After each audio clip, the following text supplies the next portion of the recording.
On a parfois l'impression de tout bien faire. On visualise, on affirme, on suit les techniques à la lettre, et pourtant, rien. Les résultats ne viennent pas. C'est frustrant, hein? Et si je vous disais que tout ça est peut-être saboté par une seule et unique croyance bien cachée? C'est ce qu'on va aller déterrer ensemble aujourd'hui. Alors, cette fameuse question. Pourquoi ces désirs qui nous tiennent tant à cœur, ces grands rêves, semblent toujours être juste hors de notre portée? Eh bien la réponse, elle ne se trouve pas à l'extérieur, pas dans les circonstances. Non, elle est à l'intérieur, dans un mécanisme très subtil qu'on va mettre en lumière. Allez, on y va. Selon le grand enseignant Neville Goddard, il y a un frein principal, une croyance limitante qui est tellement puissante qu'elle agit comme un véritable saboteur invisible. Un saboteur qui annule, tous nos efforts conscients. Et voilà, le coupable est démasqué. C'est cette petite voix, ce murmure presque inaudible, ce poison qui s'infiltre et qui dit « Waouh, c'est génial, mais c'est trop beau pour être vrai ». Cette simple phrase, en apparence anodine, est d'après Goddard la plus destructrice de toutes. D'accord, mais comment ça marche exactement? Comment est-ce qu'une simple pensée peut avoir un tel pouvoir? On va décortiquer la mécanique derrière cette croyance, pour comprendre pourquoi elle a un impact si énorme sur notre réalité. Pour bien comprendre, il faut revenir au principe de base de Neville Goddard, nos suppositions créent notre réalité. Autrement dit, ce qu'on accepte intérieurement comme étant vrai, si on y persiste, finit par se matérialiser, par devenir un fait tangible. Et c'est là qu'on voit tout le danger de supposer que quelque chose est trop beau pour être vrai. Cet exemple illustre parfaitement le conflit interne. Consciemment, on peut s'affirmer « je suis riche toute la journée ». Mais si, dans les profondeurs de notre subconscient, la supposition qui tourne en boucle est « mais c'est impossible pour moi, c'est trop beau », eh bien c'est toujours cette croyance plus profonde qui gagne la partie. C'est elle qui façonne notre monde. Mais d'où est-ce qu'elle sort cette idée? Elle ne tombe pas du ciel. C'est une programmation qu'on reçoit depuis l'enfance. De la société, de la famille, de nos expériences, on nous a répété que la vie est un combat, que la facilité c'est suspect, et que les choses vraiment extraordinaires c'est pour les autres. À force, cette programmation finit par avoir l'air d'une vérité absolue.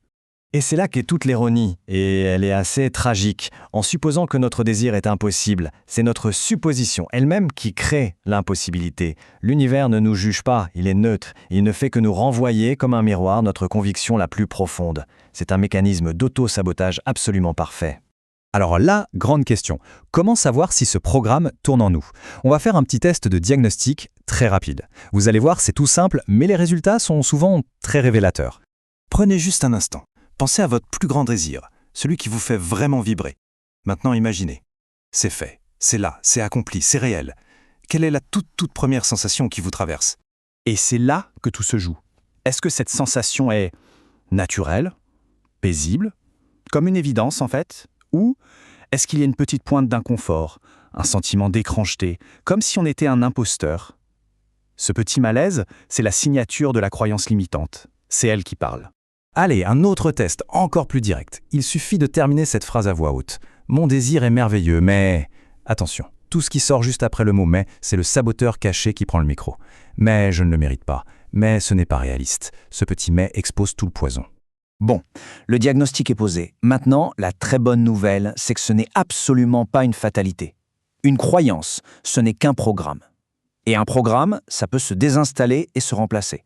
Voyons la méthode concrète pour le faire. Le processus est simple et logique, en 3 étapes. Premièrement, on démasque. On met la croyance en pleine lumière et surtout, on le fait sans se juger de l'avoir. Deuxièmement, on la conteste. On lui retire son pouvoir en réalisant que ce n'est pas la vérité, c'est juste une vieille histoire. Et troisièmement, l'étape la plus importante, on la remplace. On choisit activement une nouvelle supposition. Et voilà le genre de changement radical que ça implique. La nouvelle supposition, c'est un changement total de posture. On ne se dit plus « j'espère que ça va arriver ». On se dit « bien sûr que ça arrive, ça m'était destiné ». On passe de l'espoir à l'appropriation. Et ce changement, il est énorme.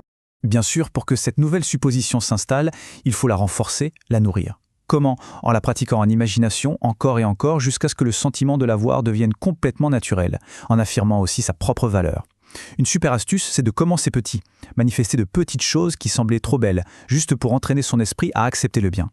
Et ça nous amène à déconstruire un autre grand mythe, l'idée qu'il faut absolument lutter, que les bonnes choses doivent être gagnées à la sueur de notre front. C'est faux. La conscience crée sans effort. Pensez-y. Est-ce que ça demande un effort de s'inquiéter? Pas du tout. Eh bien, créer le positif, ça ne demande pas plus de lutte, ça demande juste une supposition différente au départ. Pour finir, je vous laisse avec cette pensée. Et si ce qu'on a toujours vu comme un rêve inaccessible, ce fameux trop beau pour être vrai, était en fait tout simplement notre état naturel, notre droit de naissance qui attend patiemment qu'on arrête de le rejeter pour enfin l'accueillir? Qu'est-ce qui changerait si, dès aujourd'hui, on commençait à le supposer comme étant notre nouvelle norme?